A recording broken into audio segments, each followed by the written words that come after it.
සාලේ අයියා. එයි. ඔයා මොකද මල්ලිගේ කන මිරගෙන මල්ලිට ගැහුවයි කියන්නේ? ඊට කලින් මට කියනවා කටේ මොකද ඔය තරම් සද්ද කියලා. ඒ මගේ හැටි. දැනගන්නවා ඒ මගේත් හැටි. ඊට පස්සේ මගේ මල්ලිට එක වචනයක්වත් කියලා තිබ්බත් බලාගෙන නැහැ. මොකද මේ පුතේ අතර දැනගනින් ඊට පස්සේ ආදරේටවත් මට අතක් උස්සලා තිබ්බොත් කඩනවා තමයි හතර බෝන්චි වගේ.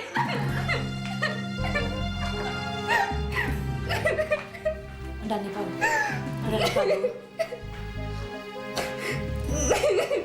අඬන්න එපා.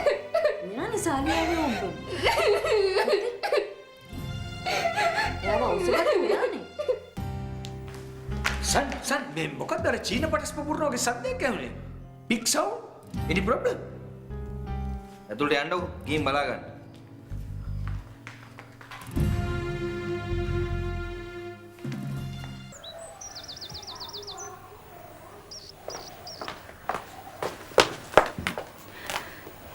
ආපෝ අම්මේ ඇයි බලන්නකෝ අම්මේ උදෙම මූසලකමට මෙයා මූණත් හොදන්න නැති ඉස්සරහට වෙලා ඉන්න හැටි. අද නම් දවසම ඉවරයි. මොකද්ද කිව්වේ? සංසල දෝ යන්න ගෙට.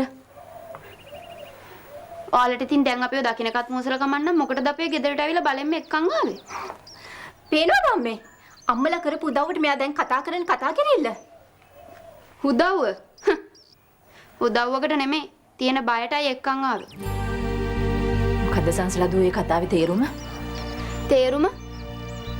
තේරුම තමයි මම අර දනුකත් එක්ක යාළුවේ කියන බයටයි ඕගොල්ලෝ මාව මෙහාට ගෙනාවේ. මම දනුකත් එක්ක ගියොතින් ඉතින් ඕගොල්ලන්ට මගේ බූදලේ මංකොල කන්න බැරි වෙනවනේ. අප්පෝ මෙයාගේ මහ ලොකු බූදලේ. දුව ඔයා දැන් කට පියාගෙන යන්න අපු ගමන යන්න. කට පියාගෙන යන්න තමයි. අම්මට ලැජ්ජ නෑනේ.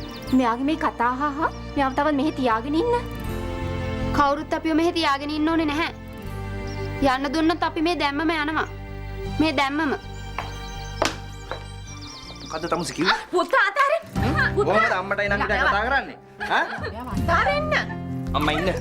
ආපහු සැරයක් ওই විදිහට කතා කරලා තිබුණොත් මම මං කියන්නේ ඇත්ත සාලි අයියේ. මං කියන්නේ ඇත්ත.